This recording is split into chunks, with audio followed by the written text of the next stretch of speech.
Bien, nos encontramos con el señor Carlos Díaz Canseco, presidente de Consultoría Andina Estratégica. Bienvenido, Carlos. ¿Cómo estás? Buenos días. ¿Cómo estás, Carlos? Muy bien, muchas gracias. Muy amable por la invitación. Carlos, hablemos un poco, hemos estado conversando ahora más temprano sobre el tema de los antecedentes de la minería en el Perú desde sus inicios, ¿no? Hablábamos de los mineros antiguos, ¿no? y estas digamos, anécdotas increíbles de la minería peruana, de los forjadores de la minería, ¿no? Bueno, ¿Qué recuerdos? ¿Qué recuerdos? La verdad es que la minería en el Perú viene desde épocas preincaicas, si se quiere. El cobre de Cerro de Pasco fue descubierto por un indio,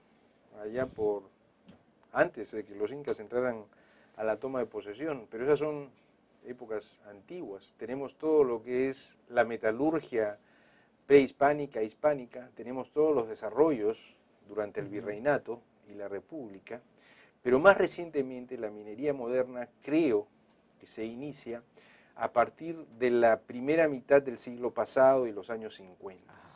Una marcada posición minera. Perú es un país con una inmensa riqueza geológica y en el Perú hubo unos grandes forjadores de la minería actual.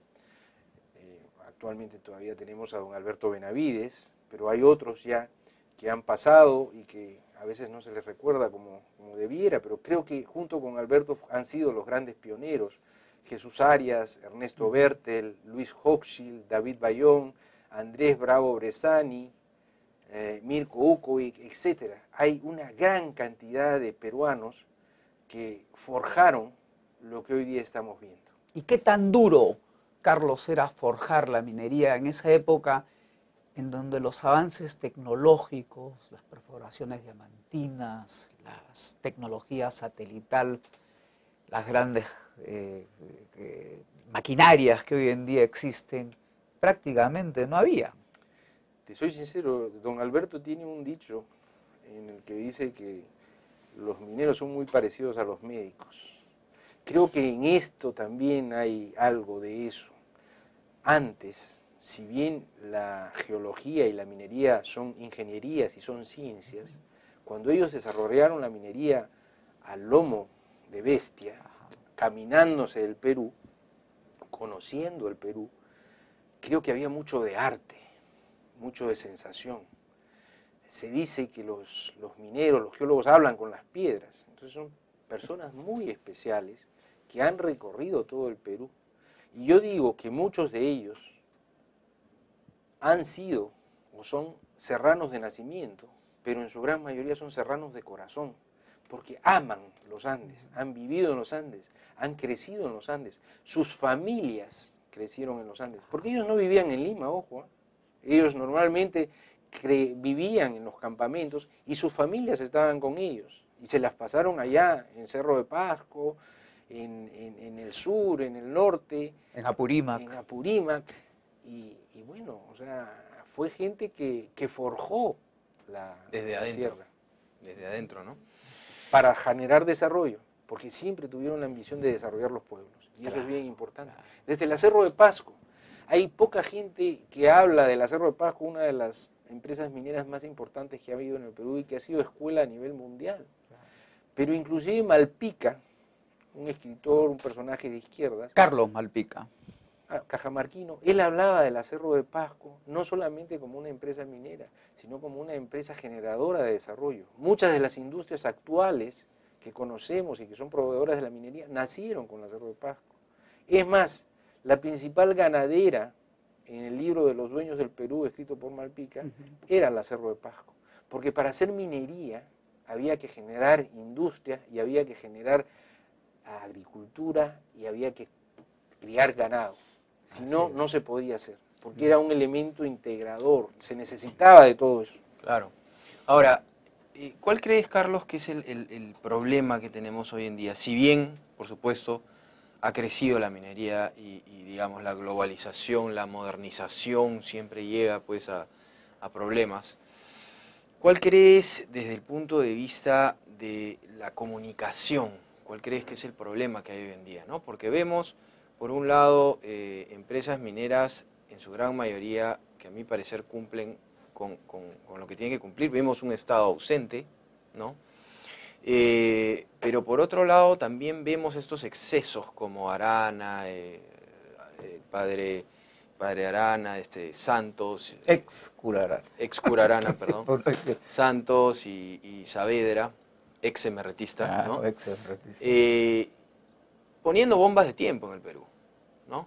Entonces, ¿cuál es tu opinión sobre lo que está pasando y cuál es la manera de salir adelante con esto? Mira, en principio creo que en estos días acaba de salir una noticia de que ya este año la producción de oro cae en alrededor de 10%. Sí. Eso ya es un signo de alarma. Sin embargo, creo que por unos años la minería, por los desarrollos que tuvo en el pasado, todavía tiene un buen futuro. El gran problema hoy es que no se está haciendo la necesaria exploración para volver a tener las reservas necesarias y seguir creciendo. Si hoy día no se hace exploración, mañana no se puede producir. Exacto. Y ese es el problema. Yo no creo que el gobierno de Humala vaya a tener ningún problema. El problema lo van a tener los siguientes gobiernos, si es que no hay reservas para producir metales. Entonces, creo que eso es lo que se está dando. Hay un problema de reservas. ¿Qué pasa con la actividad minera en general? Y de repente esto lo podemos relacionar con lo anterior y con estos, lo que yo digo, pioneros de la minería actual. Esta era gente que vivía en la sierra, que hablaba el idioma, que entendía la cultura. Pocos saben que don Alberto Benavides ha sido alcalde de Cerro de Pasco. Claro, en La Oroya nacieron gran parte de sus hijos. Exacto. Entonces, antes había un relacionamiento mucho más grande entre las empresas y las comunidades. Ahora, inclusive, hay algo que llamamos esta organización a nivel global que es poco amigo de la minería, por ser corteses, o que podríamos llamar los antimineros, que están de alguna manera enfrentando las cosas.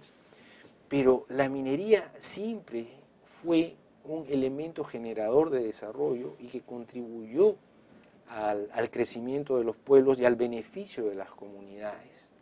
No sé, ustedes de repente son muy jóvenes, pero antes las empresas mineras tenían algo que se llamaba la mercantil. La mercantil era un sitio donde uno iba a comprar a precios muy buenos y todos los pueblos se abastecían de la mercantil de la mina, porque tenían muy buenos productos a muy buen precio. La educación en las minas era excelente. El otro día estaba reunido con Chuck Preble y él me contaba que se encontraba... De Sauer. Presidente Claro, de Sauer. presidente Él me de decía Sauer. el gusto que tenía de encontrarse con gente que había estudiado en los colegios de Sauer y ahora eran grandes empresarios a nivel global. Entonces la minería ha generado desarrollo y siempre lo ha hecho. Y ha pasado por una década de los años 80 en los cuales no solamente habían precios bajos, sino con el terrorismo, Carlos. Hay que decirle al ciudadano en general que no todo ha sido una nube de prosperidad en minería y que en la actualidad se ha producido esa situación. El gran sacrificio que había en la década de los 80, muchísimos mineros pues simplemente terminaron en la bancarrota y tuvieron una economía de subsistencia, no lo que es hoy en día. Y no solamente Y fueron tuvieron- amenazados, secuestrados, como fue Jorge Benavides, como fue muerto David Bayón. Exacto. Así ha sido, con su vida sacrificaron. Luis Hochschild también. Luis tuvo Hochschild también, exacto. Una pena. Son empresarios que estaban en la flor de su expansión y que esto fue de alguna manera cortado por esta insanía y afectando no solamente a su familia sino al Perú, de gente generosa, gente honesta, gente progresista, dedicada al desarrollo, ¿no? Pero también hay que decir una cosa importante en la época del terrorismo, y vale la pena mencionarlo. En esas épocas, quienes defendieron a las minas fueron las comunidades y las protegieron, porque sabían que eran importantes para ellos. Creo que hay algo ha ¿Qué ha pasado. pasado con ese rompimiento? Ha habido un rompimiento, alguien ha entrado en el medio, las empresas a veces no tienen el Alguien mismo ha detalle. entrado en el medio. Alguien ha Eso entrado sí en es, el medio. a través de Y las gobiernos empresas, regionales. Yo creo que las empresas, normalmente las empresas mineras son empresas de largo plazo y van a aprender y van a volver a retomar la buena relación que siempre han tenido con las comunidades de su entorno y con los pueblos, porque así era y así debe ser. Entonces, creo yo que hay que buscar nuevamente este buen relacionamiento entre las empresas, las comunidades, las regiones. Hay que evitar intermediarios, hay que trabajar juntos, hay que trabajar por el desarrollo de los pueblos. Comentaba yo recientemente en un artículo sobre el potencial de Apurímac. Es una de las regiones más pobres del Perú, la segunda más pobre. 63% pobreza. Sin embargo, es la que tiene el mayor potencial de inversiones en el Perú gracias a la exploración que se ha hecho en los años recientes. Entonces tiene para invertir más de 10.000 millones de dólares. ¿Se imaginan ustedes qué va a generar la construcción de proyectos por 10.000 millones de dólares? Va a generar carreteras, va a generar ferrocarriles, va a generar cobertura de comunicaciones, va a haber más bancos, va a haber más servicios, va a ir gente que se va a ir a desarrollar, hoteles, viajes, todo. Eso en la etapa de construcción. Ahora esperen ustedes a que las minas comiencen a operar. ¿Qué va a pasar?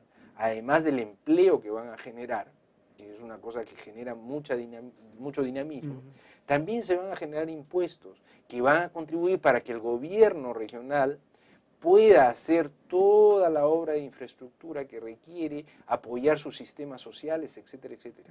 Gracias a Dios, en el caso de Apurímac, el gobierno ha establecido un mecanismo inteligente por el cual le está adelantando el canon al gobierno regional. Y entonces eso permite que el gobierno regional haga obra en función a los futuros de los proyectos mineros, lo cual ayuda a la población y de alguna manera le hace prever los beneficios de las inversiones mineras. Ahora, definitivamente, para que todo esto funcione tiene que haber un trabajo no solamente de la empresa minera, sino también del gobierno, ¿no? de comunicar.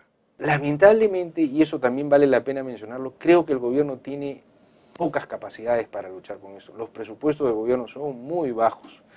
Comentaba con alguien hace unos momentos sobre el tema del presupuesto del Ministerio de Energía y Minas. Creo que debe ser el presupuesto más pequeño de todos los diferentes estamentos. Sin embargo, es el que genera los mayores ingresos. Ingresos, exacto. Lamentablemente, por algunas políticas absurdas, se le redujeron las capacidades al ministerio. El ministerio tiene muy poca capacidad de acción. Tiene profesionales valiosos, pero tiene muy poca capacidad de acción. No tiene presupuestos. Estamos con el tema de consulta previa. Ni para atrás ni para adelante. No hay un procedimiento para abordar el tema.